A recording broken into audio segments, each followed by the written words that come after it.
Welcome into a new episode of the Zero Technique Football Podcast. I'm your co-host, Ryan Stern. Joined with me, as always, Derek Mountain. And for those of you that tune in once in a while, you'll know that I like to open up my shows with some sort of funny little riff as to what's going on. But after the events of earlier today, we are recording on Wednesday, January 6th. And the events that happened in our nation's capital today are events that will be remembered for quite some time because of how unprecedented everything was. So the toughest thing for me is going to try and explain to my kids exactly what's going on. And the fact that some people think that what they did today is patriotic, and it's tough, but we are here. We are a football podcast. It is football playoff time. We will be talking about the 6 wild card weekend games this week. Got a couple really intriguing matchups. The two best games to me are both over in the AFC. Should see some pretty good football up and down this weekend. But we're going to open up the show with a little bit of head coaching vacancy discussion. So there are currently 6 head coaching vacancies in the NFL right now, between the Jets, the Jaguars, the Chargers, Lions, Falcons, and Houston Texans. I thought I was gonna get them all on one. I know I'm gonna get. I only have it because I wrote them down.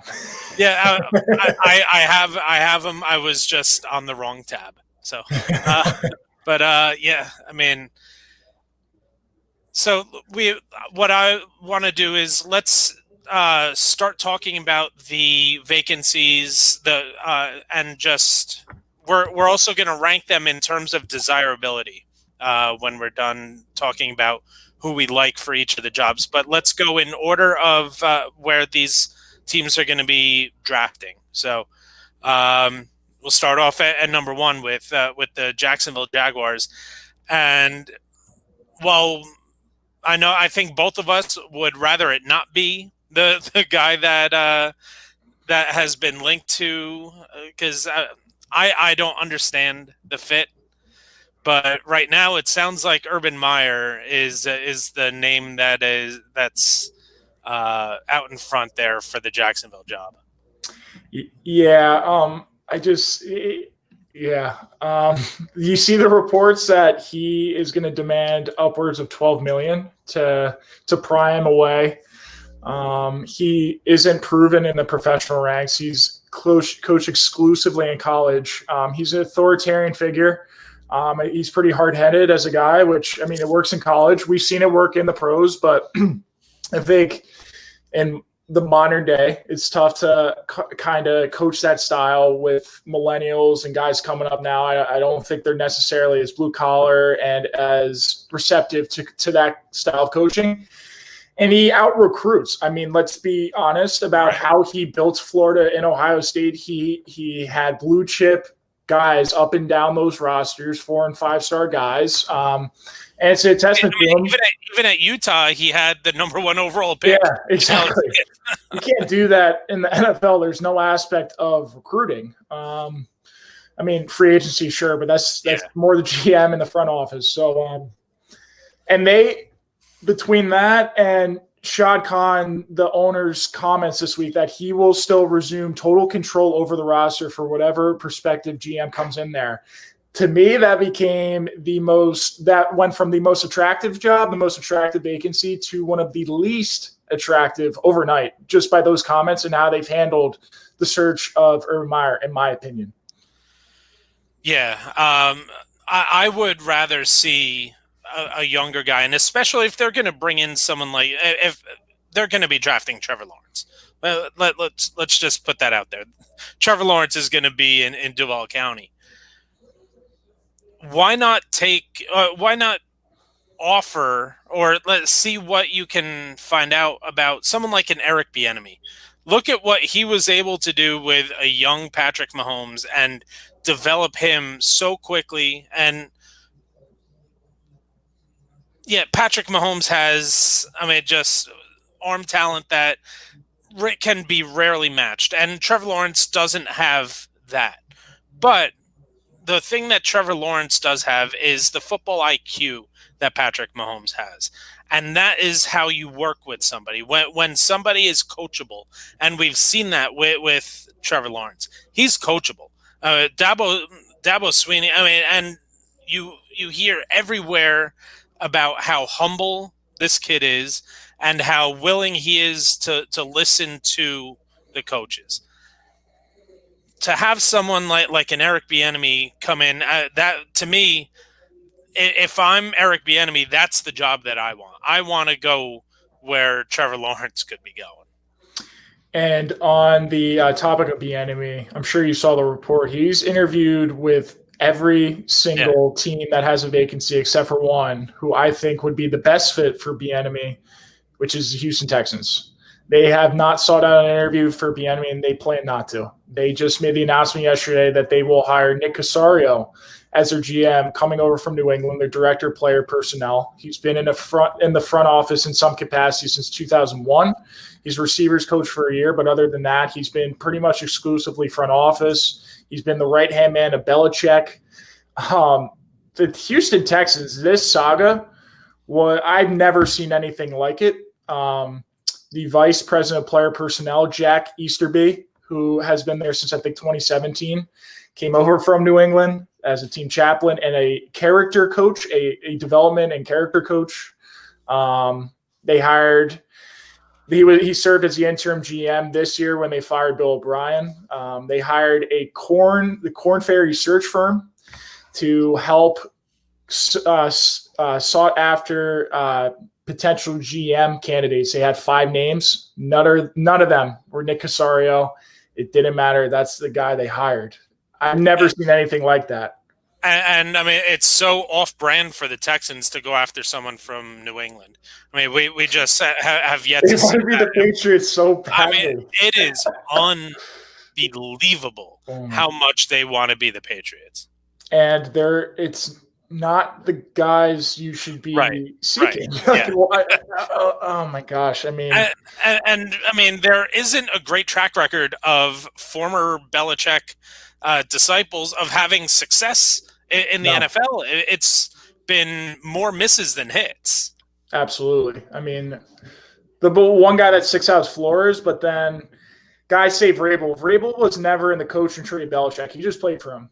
He was at Ohio State, and he was at Houston before that.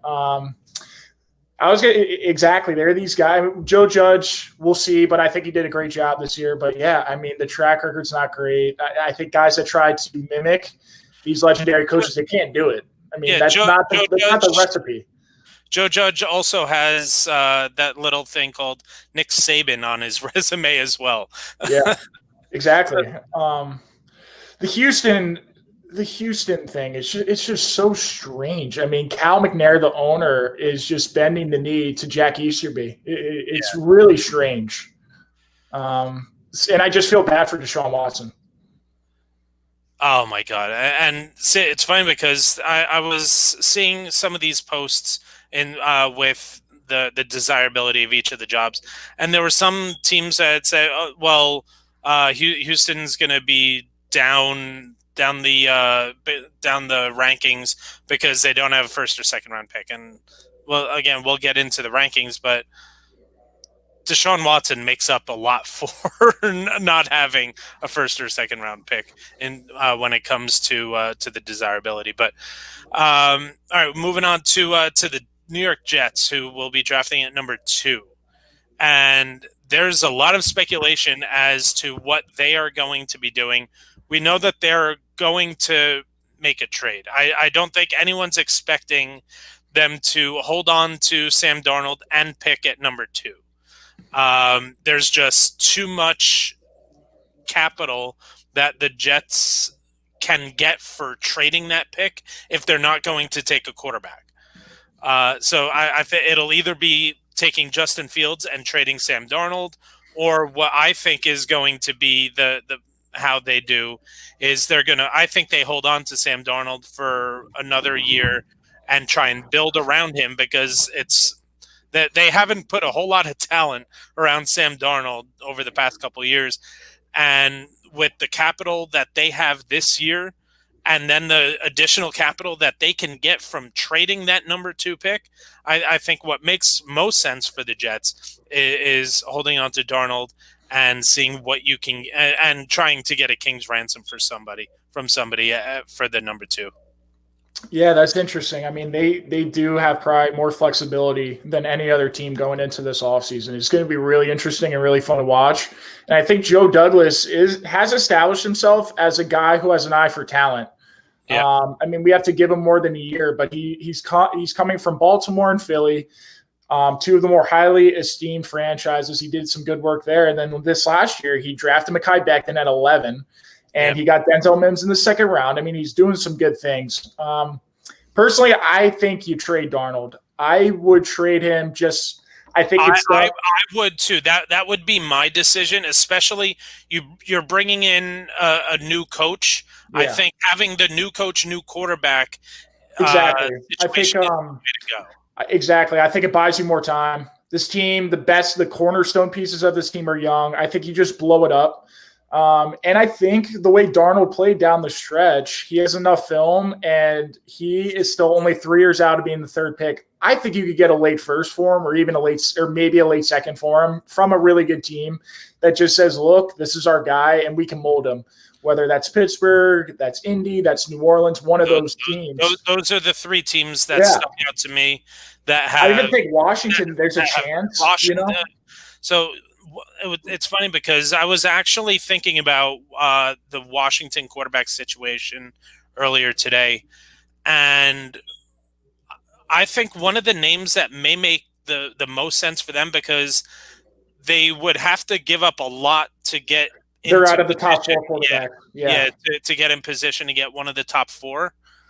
The name that made the most sense to me was Jameis Winston, because he may be the most ready of the free agent quarterbacks that can jump in and take the rest of this roster is still pretty good. Yeah. If they hold on to assuming they lose this week, then they will have the number 19 pick. There's a chance you can get either a Darisaw or a Slater or a Cosby. They need a left tackle, but another receiver. But they got some good stuff going on, and their defense is this wide receiver class is so deep, and the tackle class really drops off after the 1st round. Mm-hmm. I think that they're in good position to and obviously they're not going to get Sewell, but like I said, a Darisaw, a Slater, or a Cosme. Those are the 3 guys that stick out to me as potential left tackle replacements. And then you bring in potentially someone like a Jameis Winston to a roster that has talent and especially loaded on defense. Yeah, I was literally thinking about it yesterday about Darnold, and I was thinking about Washington because they're in a weird spot now. I think a lot of people tied them to Trey Lance because I think he's similar to Cam Newton with Ron Rivera. He wants that mobile, big-bodied quarterback. I think Darnold fits that mold a little bit. Play action. Profile in college, exactly. I think Darnold fits that mold a little bit, and he has – I mean, his track record's really good in terms of – he's top 3 draft capital. He's 3 years out of that. He's big. He still has the arm. They can fix him, and they can mold him behind Alex Smith, who helped aid Patrick Mahomes' development sitting on the bench his rookie year. I'm not saying if they brought in Darnold, he would sit on the bench, but I think it could be 4 games or 6 games where they have it to Smith, and then they hand it off to Darnold whenever he's ready, whenever they see him fit. I think Darnold's an intriguing fit there. I like Jameis Winston. But really, I don't think they're that far away in the NFC East because their defense is young. They're only going to get better. They're kind of like a young Steelers to me, maybe not as talented on the back end, but their front four is all first-round picks. Yeah. I think Cole Holcomb does some great things at the second level. Cameron Curl's done some great things at safety. I would not worry about defense too much in this offseason for Washington. They have the fifth most cap space. If you like Darnold, you throw a second rounder at him, maybe another player, but they have the flexibility to sign him long-term if it works out this year, because he's going into his last year in his rookie deal before they could exercise his fifth year on his rookie contract. If I'm Washington, and that's my guy, because it's so hard to find your quarterback and you're not in the top 10. You can't draft the guy you want. It's almost impossible to do it in free agency. I think it's almost these damaged goods like a Ryan Tannehill, where this might be the new model if you're in the middle. I think Mariota is an intriguing candidate like that. We saw glimpses in the one game he played this year in relief. A team like Indy might love him in the backfield with Jonathan Taylor to run the read option. I mean, who knows? But I think that might be the new model for teams in the middle to find a quarterback. All right. So back to the Jets, and a lot of times you see when teams are making head coaching changes, they go very different from the guy that they brought in. So we had Adam Gase, the offensive genius. And so now I would think that even with the potential of them bringing in a new young quarterback, I still think that they can go. And this team, I think they're better defensively than they actually showed. Oh, definitely. So maybe someone like a Robert Saleh, the defensive coordinator in San Francisco, just totally shake things up there in that locker room. And I think that you're then not maybe it's not as much pressure on a quarterback when you have a defensive-minded coach, because you don't have these expectations of a system that you have to make work. So, yeah, I've seen rumblings like they want a CEO type, which, I mean, that's kind of a buzzword this time of year, but they really do in terms of the Jets and the structure of their organization. There's a lot of instability. They're the laughing stock right now. They need a face that brings energy to them. I think Salah's a great choice. And as a defensive guy, you have the liberty now to find the Joe Brady that you want. Maybe a guy who doesn't fit that head coaching profile, but you find your own version of that's hungry, that wants a head coaching job, but he has the reins to the offense. He can mold Justin Fields or Zach Wilson or whoever their quarterback is next year. And that's also a good formula too. Matt Rule's doing it in Carolina with Joe Brady, because if you bring in the young, sexy guy like a Joe Brady, Arthur Smith, sometimes it's too much for these guys. Sometimes guys are just better being coordinators. And Salah is another example of that, but we see how hard the 49ers play for him. Yeah. Even despite how banged up they are, their defense was great this year, and they really shouldn't have been. They trade away DeForest Buckner, lost Nick Bosa in the first week. Richard Sherman's had a great portion of the year. The list goes on and on. They had every reason to be bad, and in almost every metric, they're top 10 defense. I think Salah is a really good choice there. I said Bieniemy just because he's more established, and I think he should want that job because he'll get the quarterback that he wants, whether that is fixing Darnold. I think it would be a guy like Justin Fields, who has the arm talent to run that West Coast style offense that they run in Kansas City. I think Fields can execute it, maybe not at Mahomes level because no one can, but I mean, we saw it at Clemson. How many passes did he hit over 40 air yards in that game? It was just insane, and it's so effortless for him, and he can create plays out of structure. I would like to see Bieniemy in New York with Justin Fields. I think that would be really exciting. There was a name that you had brought up when you were talking about the Jets job, and we're moving on to the Atlanta Falcons, and the name that sticks out to me for the Falcons is Arthur Smith. Yeah. That it just seems like a very I'm trying to figure out the right word to use, but again, you're talking about a CEO and maybe a reason, a voice of reason. He's very headstrong, but the players love him. You saw a ton of creativity. Although the one thing that will make it a lot more difficult going to Atlanta than being in Tennessee is Todd Gurley is not Derrick Henry, and there's a lot that you can do creatively when teams are going to be stacking boxes against a running back like Derrick Henry. Unless they can bring somebody else in or Todd Gurley can find the fountain of youth, that's not going to happen. But I think that it's a good fit for Matt Ryan. I know there are a lot of rumblings about the Atlanta Falcons potentially taking a quarterback and moving on. I actually have them taking a quarterback at number 4 in my mock that will be coming out later on this week. But it's going to be tough for them to take a new quarterback when Matt Ryan still has a lot of years with a lot of guaranteed money remaining. So it's almost like a situation that the Eagles are in with Carson Wentz. It's going to be a tough contract to move if they want to move on with a younger quarterback. But I like the Arthur Smith Matt Ryan combination. Yeah, I love that. I love that fit. I actually had that pick as well.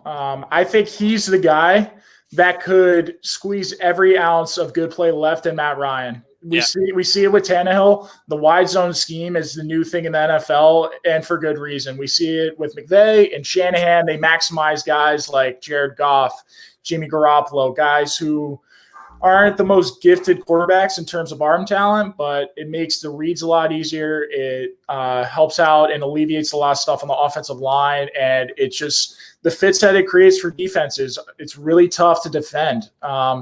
I think they're in a really weird situation, as you pointed out really nicely.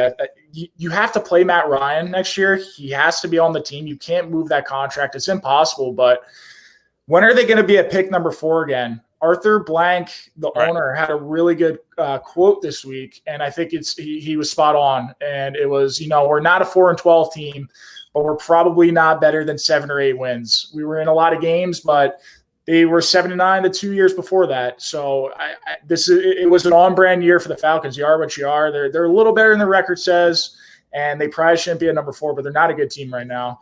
But they do have some nice young pieces: Calvin Ridley, Grady Jarrett. So there is some stuff there, but Julio Jones and Matt Ryan are really going to hamper the cap situation there for at least the next 2 years. But I'm with you. I think you take the 3rd quarterback, which I don't expect Miami to take a quarterback at 3. Maybe someone trades up, but I think you take the 3rd quarterback on the board at number 4, because when are they going to be in this spot ever again? I think it's a perfect time to change the guards with Matt Ryan aging. Moving on to the next one, and that's the Detroit Lions. And I cannot put my finger on who makes sense in Detroit, because I do not know what direction this team is going in. Are they going to try and bring back a Stafford, a Galladay to use as part of the rebuild, or are they just going to blow everything up? If they want to bring back Stafford, Galladay, some of the other guys that are on the team, maybe looking at an experienced coach is the way to go. But if this is going to be one where you're going to just completely blow it up, start fresh, which I think a lot of people are thinking they should do, I think someone like a Robert Salah from San Francisco, or Brian Dable from the Bills offensive coordinator, just giving somebody their first opportunity and knowing that they're going to have some time in terms of a rebuild.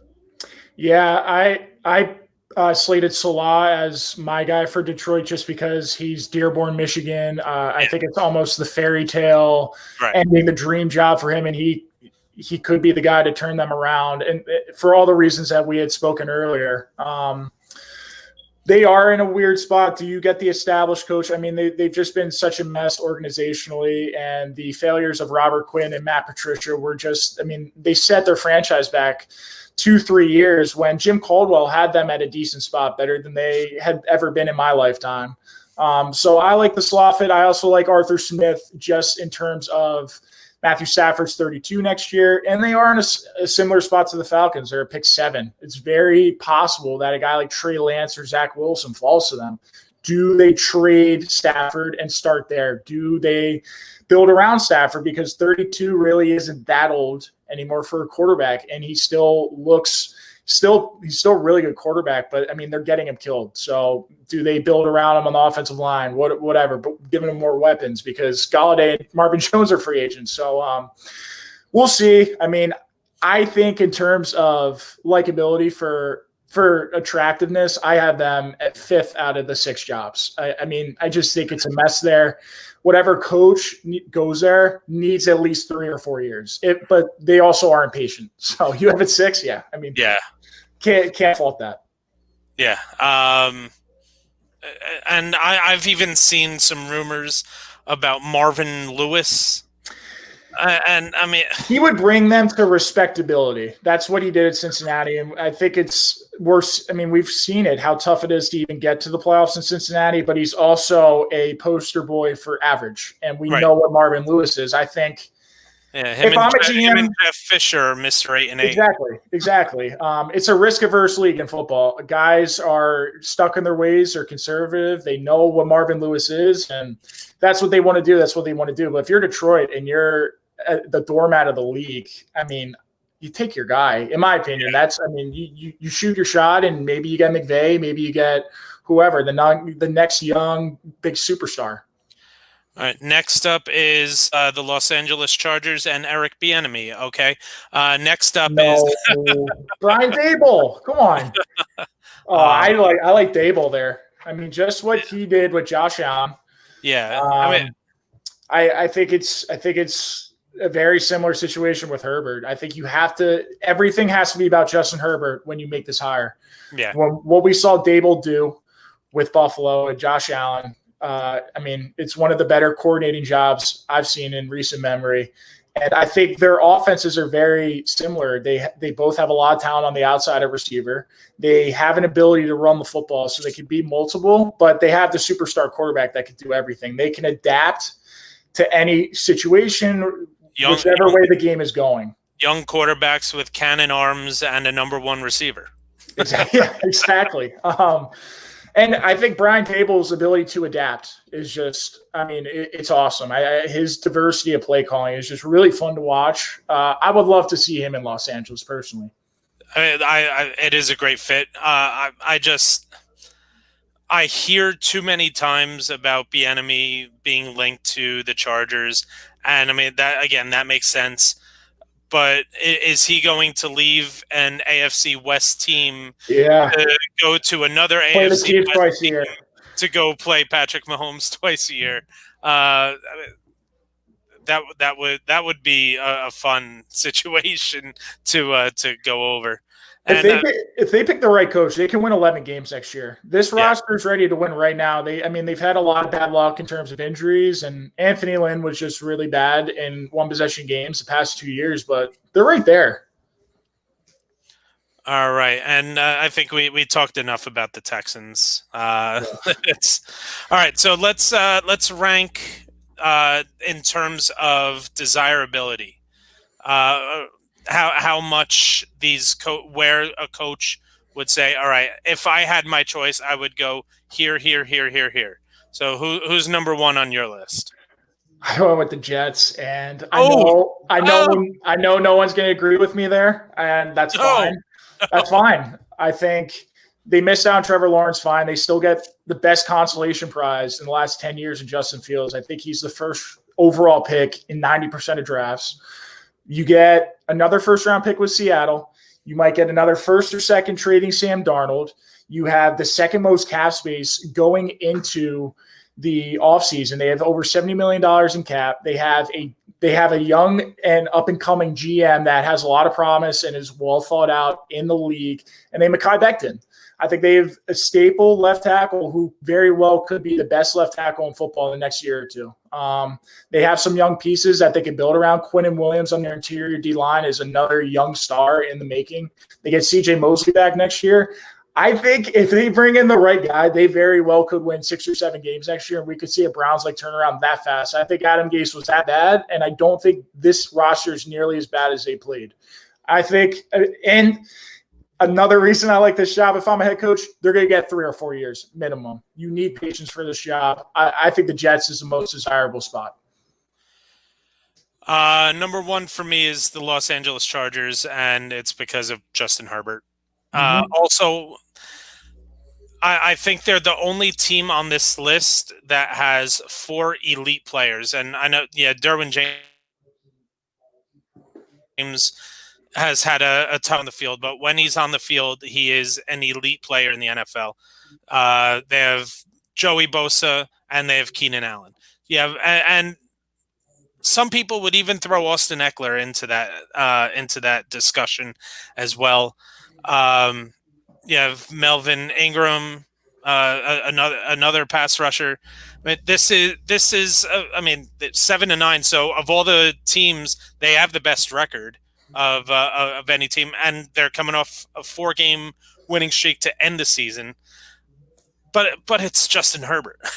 Justin Herbert to me is, and I think Deshaun Watson is the team that is the best quarterback of any team that is looking for a head coach.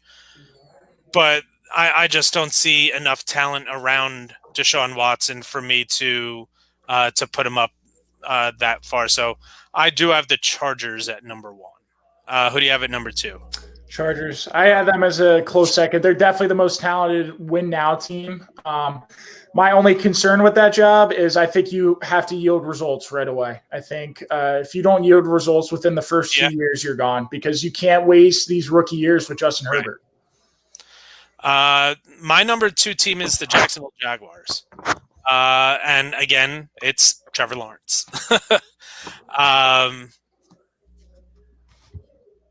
They've got cap room. They've got maybe the best college prospect in almost a decade coming out to take over your franchise court. And it's amazing. They've 28 years now in the league. This is actually the first time they've had the number 1 overall pick. Oh, interesting. For a team that hasn't been very good for the majority of those 28 years, this is their first number 1 overall pick. So they're finally able to get their guy, Trevor Lawrence, and the cap space, like I said, and they have someone like a Josh Allen on the defensive side of the ball. C.J. Henderson, I know the jury is still out about him. He didn't have the best rookie year, but he was on a team with no help around. Any lie injuries. Yeah. So, and to be honest, I think that the receiving core is something that you don't necessarily have to improve all that much right away, because I really like the combination of Chark, Shenault, and Cole as a top 3 for a young quarterback. So I think the Jaguars, and I know the comments that Shad Khan made earlier this week are a little worrisome, but Trevor Lawrence is the great equalizer. Yeah, I had them at number 3. They would have been my number 1 choice if it wasn't for the Shad Khan comments. That really turned me off them, and he's a little more hands-on, and I think he's been tougher to work with than some other owners, and there's a reason they've been a doormat for the past 10 years, and they were set up so nicely in 2017 when they went to the AFC Championship, just stockpiled with young talent on defense, and none of them are there anymore. So that concerns me. It's an unstable franchise, but you could say the same for the Jets. So I'll put them in number 3. I think they have just as many resources as the Jets as a team like that. You can't go wrong with the Jaguars. they have so much young talent on this team already, and they have another first-round pick with the Rams on top of Trevor Lawrence. So, my number 3 team is actually the Houston Texans, and again, it's much easier to be a head coach when you have the quarterback. I know that the cap space is going to be so a lot of it's going to be determined by what happens with JJ Watt. Does JJ Watt come back next year? Even if he doesn't come back, because if he doesn't come back, they're just over $6 million in cap space for next season. So it is a little bit worrisome, and they paid a lot in terms of draft capital and dollars to acquire Laramie Tunsil. And when you acquire that much, when you acquire somebody for that much, you need them to produce. And he wasn't on the field enough to produce at a level that they needed him to. He needs to come back and play healthy. But if they're able to bring back Will Fuller, I think that's huge. Bringing back, you now have 2, and you saw Brandon Cooks. Brandon Cooks was actually one of the biggest surprises for me this year. The fact, 1, that he was able to stay healthy, and 2, the fact that he was able to produce as a number 2 and a number 1 in the same offense. So they need a lot of help on defense. So that would scare me, but the quarterback is why I have him at number 3. Who you have at number 4? I got the Atlanta Falcons. We talked about their cap situation. It's not good. They're $32 million over the cap going into 2021. I think they're going to have to restructure guys like Julio, Matt Ryan off the jump. They can't. I think Alex Mack will be lost to retirement. I think he's also a pending free agent. Gurley's a free agent. There's no chance he's coming back. They're going to have to cut veterans like James Carpenter maybe. Even explore maybe moving guys like Keanu Neal. Those are the tough decisions you have to make when you're in this place in terms of the salary cap in Atlanta. But I do like the flexibility they have at number 4. I think they have a great chance of landing the third quarterback, and they have a nice chance to transition from Matt Ryan. And as you said, it's all about the quarterback. It's not ideal. What if? I've even heard. And I think a lot of people are expecting that if the Jets trade out of 2, that it'll be to a team who wants a quarterback. I can easily see it being the Cincinnati Bengals trading from 5 to 2 to get Penei Sewell. And if that happens, then they'll end up with the second quarterback on the board, where they could possibly get a Justin Fields. So that's totally possible. I could absolutely see that. I think the Falcons are in a better spot than, for all the reasons we had talked about. They do have young talent. They compete. I just think in the closer games, they weren't nearly as good. But we saw with Raheem Morris, they did elevate. They did have some life and some urgency when he got in there. I do think they have a lot of talent still on offense. It's just aging. But I still think this is a desirable job with Arthur Blank. He's willing to spend a lot of money. He's really aggressive. He always wants to win and be in the hunt. So I think that makes it desirable. But they're my number 4 team. They're my number 4 as well. Again, you're not going to have the long-term with the quarterback unless they're able to draft one. But if they do decide to stick with Matt Ryan right now, you're not going to have the long-term availability of the quarterback. But Matt Ryan is still one of the most sound quarterbacks and safe quarterbacks in the league.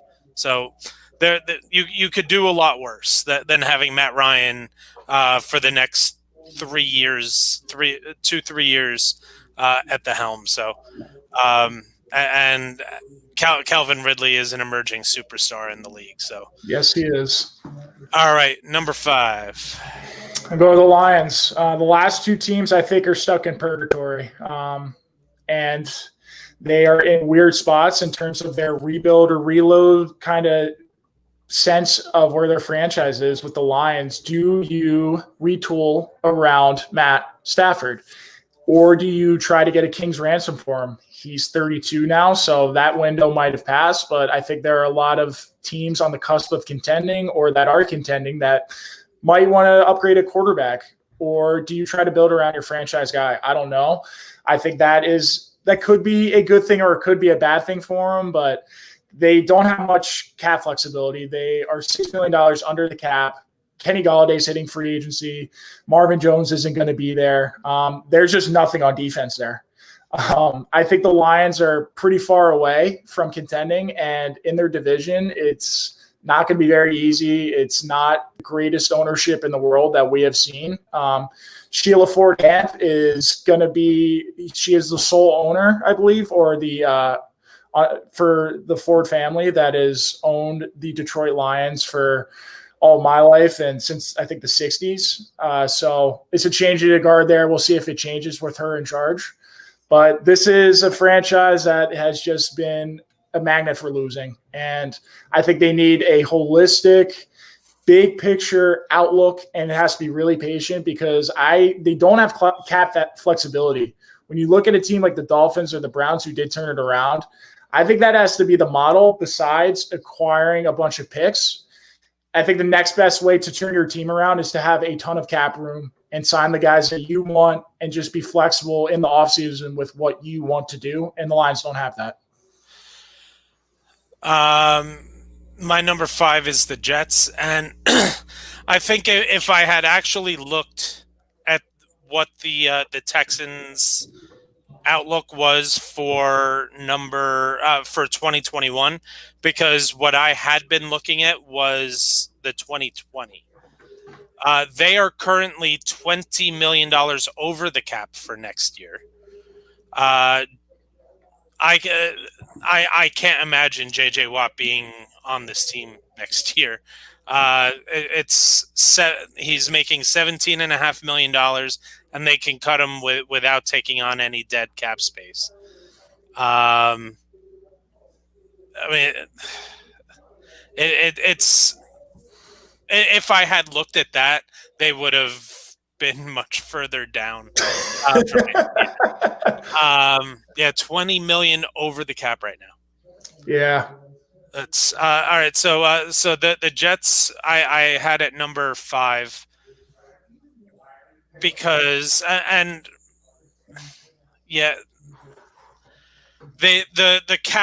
draft capital that they have is enormous, and it can get even better.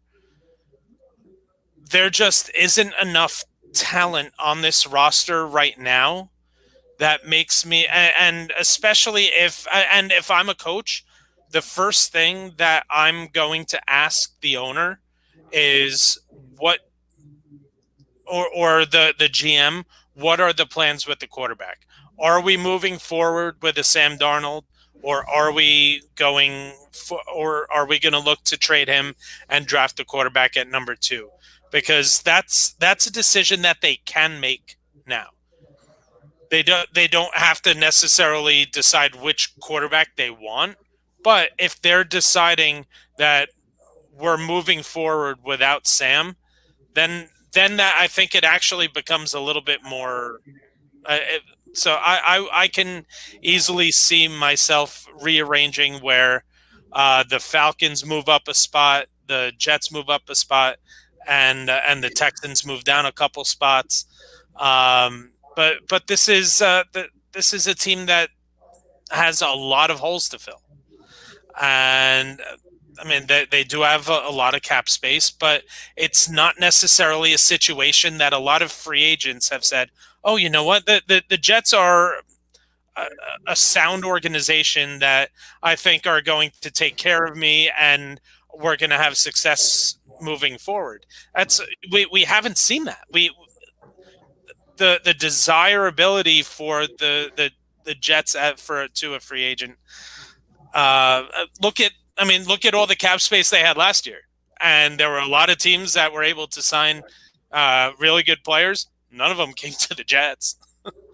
I'm sorry, Frank Gore did. All right, so I think we got a little bit too into this that I had originally planned. So we have some playoff football to talk about.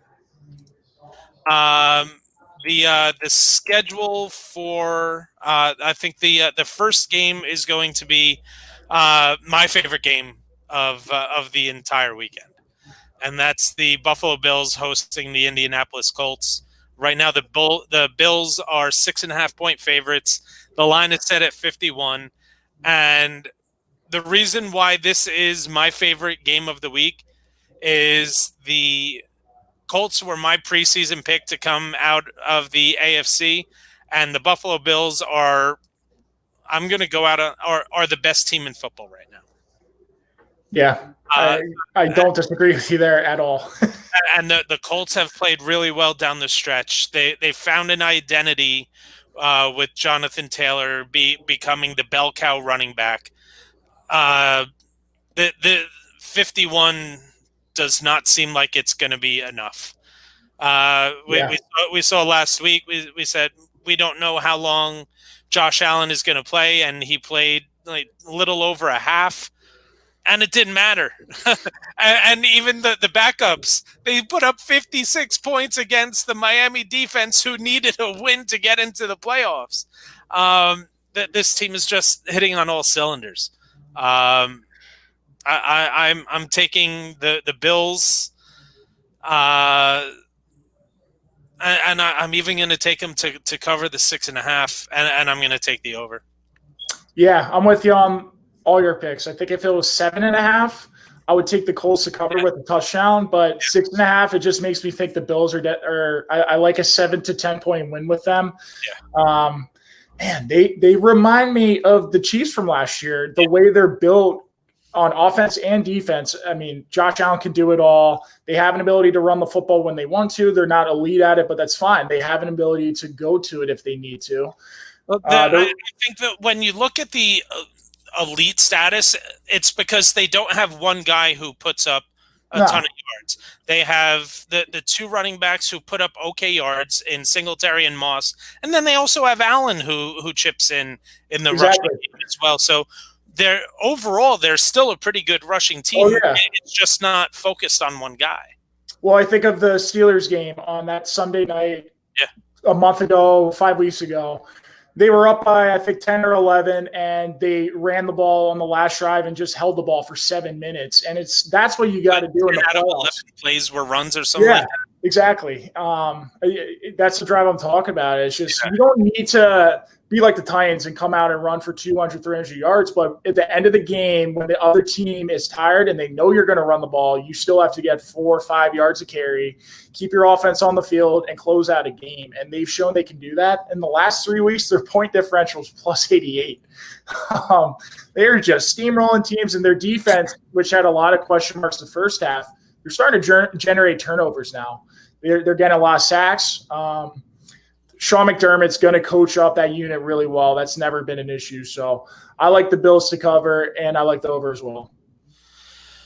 All right. The second game of the weekend is actually one of my least favorites. It is the Rams at the Seattle Seahawks. Right now, the Seahawks are 3.5-point favorites. The line is set at a whopping 42.5 points. There's something wrong with the Seahawks. Yeah. I don't know what it is, but ever since they decided that they wanted to go back to their roots of becoming a rushing team, it's affected their passing game, not just from an actual passing attempts, but passing efficiency has just plummeted. We finally saw Tyler Lockett who had disappeared for almost 8 weeks, come back in a game that wasn't necessarily all that meaningful. But this is a team that has not been good for a month and a half now. And I mean, what's the status with Jared Goff? I've been They said that they're going to try to get him to play, but they are not super optimistic because of Saturday. The report I saw this morning is It's not looking good. So we're looking at John Walford, and to be honest, you take away that first pass because that first pass was god awful. Oh my God, I felt so bad for him. Like, man, they might have to pull him now.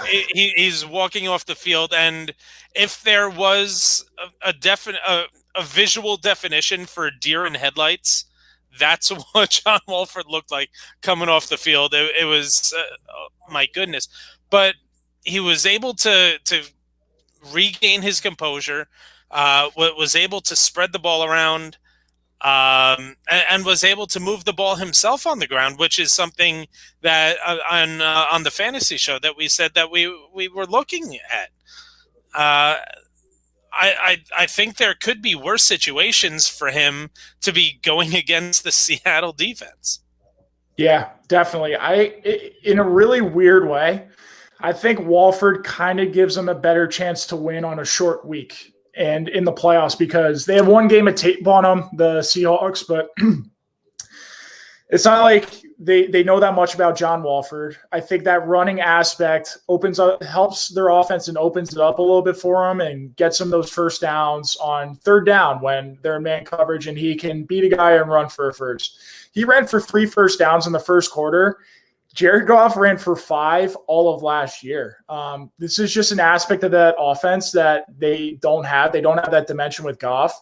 And they're okay with that. Goff can make those tougher throws or those tighter window throws that Walford can't.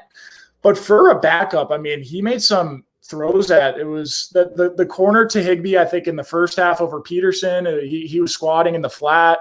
That was a big-time throw. He threw a whole shot to Cam Akers on the outside. Like, stuff I was not expecting. I think another week of game planning and scripting, he gets a little more confidence. And that Seattle defense, exactly what you said. I think it comes down to Jamal Adams. If he can generate pressure off the edge and all the blitzing that they do with him, and maybe they'll spy him a little bit on John Walford, but they get Cooper Kupp back.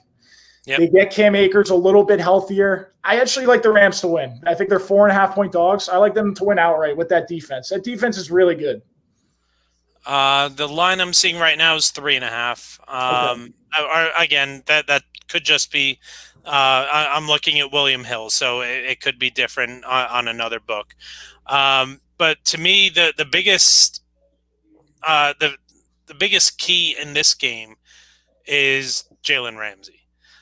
You look at some of the stats of players who he has covered.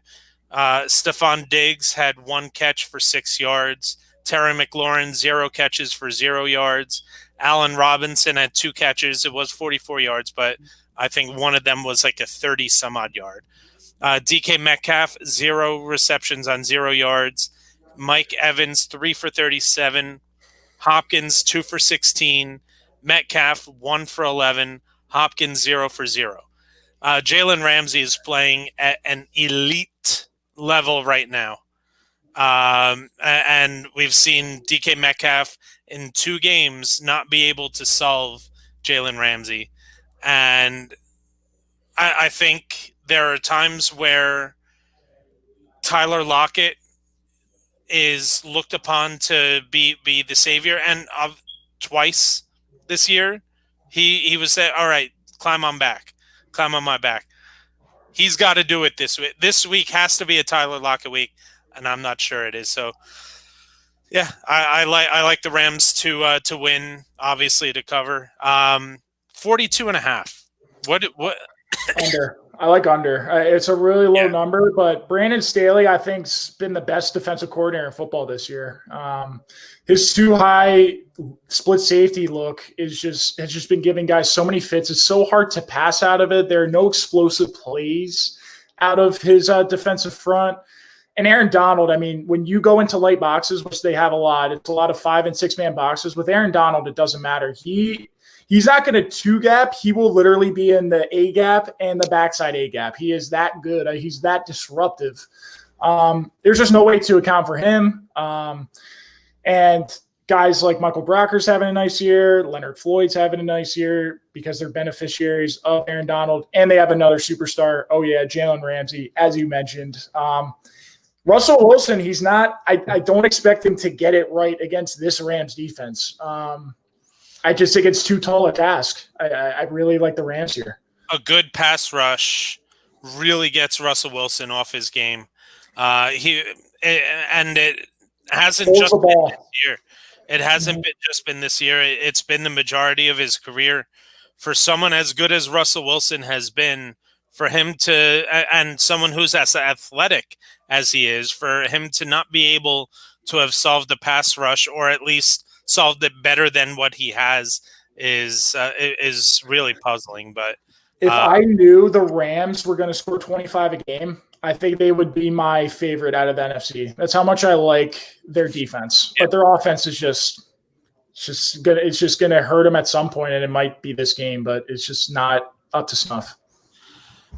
All right, wrapping up the Saturday games is Tampa Bay heading up to Washington. Tampa Bay is the road favorite at 8 points. And the line is set at 45. 8 just seems way too much. I know the Buccaneers offense is clicking on all cylinders. We don't know what Mike Evans' status is going to be for this weekend. And what we've seen out of Tampa Bay is when all 3 of their receivers are healthy, 2 of them usually have really good games because they're one player's taking a lot of the focus. You just can't put enough guys on all 3 of them. When one of them is injured, the receiving core definitely takes a hit. So I think Mike Evans, and if he's out, it's going to give Washington obviously a better chance to win, but I don't see any way this defense you can confidently say that Tampa Bay is going to beat them by 8 points. Yeah, I'm with you. I think that is a gigantic spread for a very good defense. They've made their statement that this is legitimately a top 5 defense in the NFL. Their front 4 is as good as it gets. It's 4 first-rounders on that front 4. That's the matchup I'm watching. This Bucs O-line versus this Washington D-line. The Tampa Bay O-line's played some great football. Yes. Tristan Wirfs he might be one of the best right tackles in football. We talked about Becton earlier, left. Wirfs might be one of the top 3 or top 4 right tackles in football right now. We're going to see him versus Chase Young. That's going to be an awesome matchup. And you talked about Russell Wilson under pressure. I think Tom Brady has a similar sentiment. When he's under pressure, it is not the same quarterback, but they have to generate pressure with 4. If they start blitzing, Tom Brady's going to rip them apart, and they're going to get one-on-one matchups down the field with AB, Chris Godwin, and maybe Evans, Gronk even. It's not going to end well for Washington. They can generate pressure with 4. It could be a close game. I worry about Alex Smith. I think if I knew I was getting the Pittsburgh Alex Smith, they have a decent chance to upset this game. I really believe that. But his mobility against Philly was just – it was eye-opening. It was a clear hindrance. And they've talked about the idea of rotating in Taylor Heineke.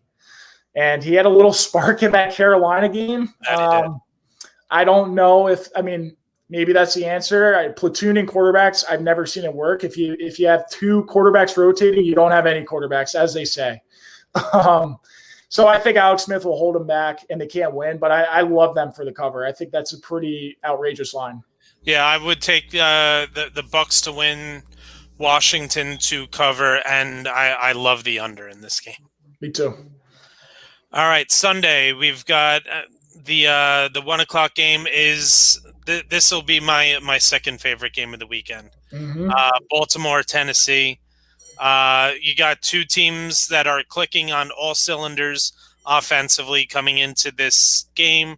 Right now, the Ravens are road favorites, 3.5 points. The line is at 54.5. Okay, I'm going to put the over-under on 430 rushing yards total in this game. What do you like? Fourth. The fact that I'm even thinking about it is amazing. I would have you have to take the under because it's just so many. But the Ravens rushed for what, 405 by themselves last week? It was like the 5th highest mark in NFL history. I mean, I know it's the Bengals. Say what you want, but I mean, Derrick Henry rushes for 250 on his own. Yeah, I mean, they got Gus Edwards going. J.K. Dobbins is finally being unleashed. And Lamar Jackson on the ground looks like 2019 Lamar Jackson. Yeah. Their O-line's killing people. And it's not like it's going to be any different against this Tennessee defense. That doesn't scare anyone. Yeah, I love the over in this game. It's a high total, but I love the over in this game. And the over just keeps coming in with Tennessee ever since Ryan Tannehill has taken over. I think all but 4 games. It's incredible. And 3 have come at 3 came in under, 1 was a push. So in 26, so 22, 3 and 1, the over is in Tennessee since Ryan Tannehill took over. The Ravens are just I know we've mentioned it before. This is a scary team and a team that nobody is going to want to see in the playoffs. This defense, I think Tennessee's offense is still good enough to put up points, but if I needed a stop from my defense, I'm gonna pick Baltimore to get it more than I'm gonna pick Tennessee to get it. So I'm gonna take Baltimore to win. 3.5 just isn't enough for me to say that I can easily see Tennessee with a potential to win or it being a field goal game. But if I were to bet it, I'm probably taking Baltimore to cover as well. Yeah, I think that's just a tough number. I'll lean Baltimore, but I like them to win as well. They're still a really talented defense, and we're starting to see them put it together the last 5 games. They just haven't really played anyone. So I worry about that a little bit, but I still think they'll run all over this Tennessee defense. If Tennessee had their defense from last year and this year's offense, right, that's a Super Bowl contender. It is. But this year, yeah, their defense, I don't know what it is with Vrabel, but yeah, they just haven't put it together. It's been a tough year for them. So I like the Ravens to win. I'll lean towards the cover, but I'm not too happy about getting them at 3.5. Yeah, it's such a tough number for if you're so confident in a team to win the actual game. It's a tough number to say. Well, I think that it's going to land somewhere in between. Mm-hmm. I'm trying to find over the last 5 games, the Ravens are I think they're averaging over 36 points a game, and their average margin of victory is north of 19 points. They're plus 97 in point differential. It's pretty good. 97.5. Yeah, so yeah, they're over 19 points a game. Over the last 5, it's unreal. Ever since the Steeler game where they didn't have anybody, mm-hmm. They came back from that, and they came back a brand new team. Mm-hmm. The second game on Saturday is Chicago heading down to New Orleans. New Orleans is a 10-point favorite. It's 47 is the total right now.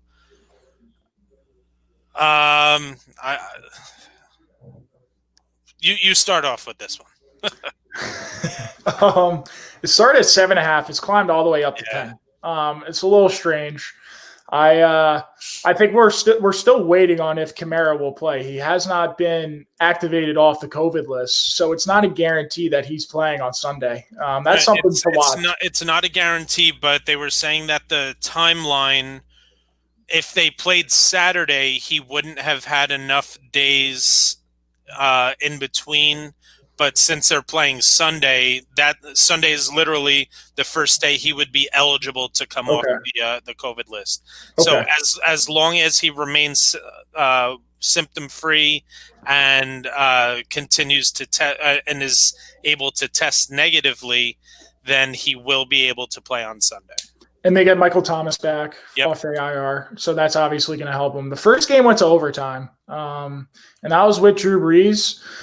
I do like the Bears to cover at such an enormous number. We haven't learned anything of any of their key guys that are going to be out. The two times we've seen them struggle over the last 6 weeks have been the Green Bay Packers, running into a freight train in the Green Bay Packers, and they've gotten clobbered both times. But that's the best team in the NFC. That's a team that they just can't keep up with offensively. But besides that, their offense has been revitalized with more of a wide zone scheme under Bill Lazor. It's helped out Mr. Trubisky a lot. David Montgomery's looked a lot better. 10 points is so many. I feel good about that number and them covering. It's not an elite defense, but it's a good defense. I like a 27-20 kind of game for the Saints to win and the Bears to cover. Rye, you're muted. That's what happens when you're a loud drinker. I have to mute myself, and 10 points is way too much for me, especially the way that Chicago had played to close out the season. And in a neutral weather game, and the lack of a crowd, obviously, I think huge. New Orleans is no fans. It's no fans, right? It's huge. I mean, that's huge for Chicago because that's the biggest advantage that New Orleans will have in the Superdome. So I do like the Saints to win. I like Chicago to cover, and I do like the under of 47. I like the under as well there. Yeah. And the last game of the weekend is the Cleveland Browns and the Pittsburgh Steelers. And here we go again with the Cleveland poor Brownies. Oh, man. Those fans cannot catch a break. One time they make the playoffs, and it's just, killer. You got to feel bad for those Browns fans. They finally get back into the playoffs after, what was it, 18 years? 18. And now they're not even going to have their head coach. They're not going to have two other coaches. They're not going to have Joel Bitonio, who is the longest tenured Brown. And still one of the most solid guards in the league. They're going to be without Kaderil Hodge again. Not that he's a consistent contributor to the team, but it's still the Cleveland Browns are going to be. And what worries me about the Browns is that last week, when they absolutely needed a win to get into the playoffs, going up against the Steelers, who rested Ben Roethlisberger, who rested T.J. Watt. I know most of the other players still played, the ones that were healthy, but they came away with, it was only a 2-point victory, and Mason Rudolph was able to carve them up pretty decently, threw for over 300 yards. That would worry me if I'm a Cleveland fan. Yeah. I go back and forth. So, I actually really liked Cleveland to win this game outright before we heard that news for a couple reasons. I think Stefanski's been a little bit off his game the last 2 weeks in terms of play calling against the Jets and Steelers. But that Steelers game is a tough spot to coach in. I mean, they haven't been in the playoffs for 18 years. They have all the pressure in the world. It's win and get in, and they're just not used to that spot. Especially a guy like Baker Mayfield, as emotional as he is. I think you get a guy who's jolted and 100% in it, but as a quarterback, that sometimes hurts you. But then going into this week, I mean, they would have zero pressure. I think they're playing with house money being in the postseason. And in the AFC, it's an AFC North game, divisional game. Even full strength, the Steelers haven't looked nearly as sharp as they did in the beginning part of the season. It's not a team that scares me. I think either way it would have been a really close game. But now without Stefanski, not only is it their head coach, it's their play caller. No Bill Callahan, their O-line coach. He's their run game designer, run game coordinator. That's a gigantic hit at the level their O-line has played, and Bitonio's out. There's just no I'm not willing to bet on the game. I think it's climbed up to 6 or 6.5, right? 6, I'm showing. Yeah, I mean, I could easily see the Browns covering there just because of every reason I said. I mean, they see each other twice a year. The games are going to be close. They're two violent, physical, downhill teams. I don't expect a lot of points, but there's so many question marks. I mean, I can't bet on this game. If I had to lean one way, it would be the Steelers, but I'm not even confident in that because they never make it look easy. Yeah, this would be one of those Steelers to win, Browns to cover, and bet the under. Just because I don't know how much offense we're going to be able to see on either side of the ball. Mason Rudolph kind of looks better than Big Ben right now. Yeah, that's exactly what Steeler fans want to hear.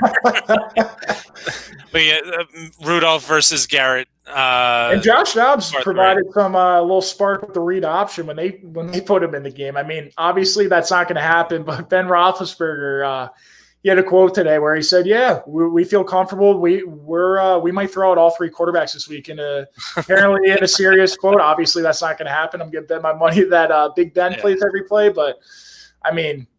It's still going to be a really stale offense. Not much going to change in that with that Pittsburgh offense. They still have the same problems. They can't run the football. I love the under. If there was one thing I were to bet in this game, it's definitely the under. I'm with you there.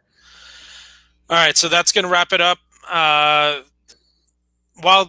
This is going to be an even. I mean, I usually like the divisional round the most. That's usually my favorite week of the season. But having 6 playoff games, having 18 hours of football over 2 days it's going to be something special. Some of these matchups have a divisional feel to them. I mean, Ravens Titans, you got to be kidding me. I mean, Ravens awesome. Titans, Bills Colts. Those I could easily, if you were to tell me right now that you would have picked either of those 4 teams to come out of the AFC, I'd say, oh, yeah, I can see it. Yeah, absolutely. I can't wait. Yeah. All right, so that's going to do it for us for this week. Make sure you're following Backsports Page on all social media outlets at Backsports Page. Check out the site, got all the great stuff going on up there. Follow Derek at Derek Mountain. I am at rstern33, and enjoy that. This is going to be a fun weekend of football. So I actually did. I made a bracket, and my bracket ended up with the Bills beating the Packers in Super Bowl 55. What's your Final Four? Bills Ravens. So I have the Ravens. I have the Ravens going into KC. Beating the Chiefs. I could totally see that. I could totally see that. And Packers Saints. Packers Saints. Okay. So the Saints would be playing. Who would they be playing round 2? I guess it would depend. So I have. Oh, Rams. But I actually have them playing the Bucks because I have both wild card teams winning. I have the Bucks and the Rams. Winning. So I have the Rams going to Green Bay, and so what did I have? Because I forgot. There's 3. So it's the Packers. You'd have Packers, Uh, Rams, and then Bucks, Saints, because that'll be 3-5, 1-6. Yeah, that makes sense. And then you would have Packers, Saints coming out of those two games. That makes sense. Yeah. I would have the exact same NFC. I would go Chiefs over Ravens, but I mean, the Ravens would be in such a good spot in that game now that I think about it, because it almost is, that's like a movie right there where you have Lamar Jackson saying that they're our kryptonite, but I just feel the Ravens have a feel to them. They're always better as an underdog. And in the way they run the football, they're going to be in every game the way they are right now. And how many times do we see a team rest their superstars in week 17, go on a bye in the wild card round, and come out super flat in the divisional round? I was going to say, if you could get the Chiefs to be flat for 2.5, 3 quarters, because they're not going to be flat the whole 4, their offense, but if you could build that 2-touchdown lead and make it too hard to come from behind, like we saw in that Raiders game, they're 1 loss this year. I mean, the Ravens have the ability to run the football and close that game out. I love that pick. I would still go Bills, Chiefs, and I have the same Super Bowl. I like Bills and Packers right now. I think they're the 2 best teams in football. Yeah.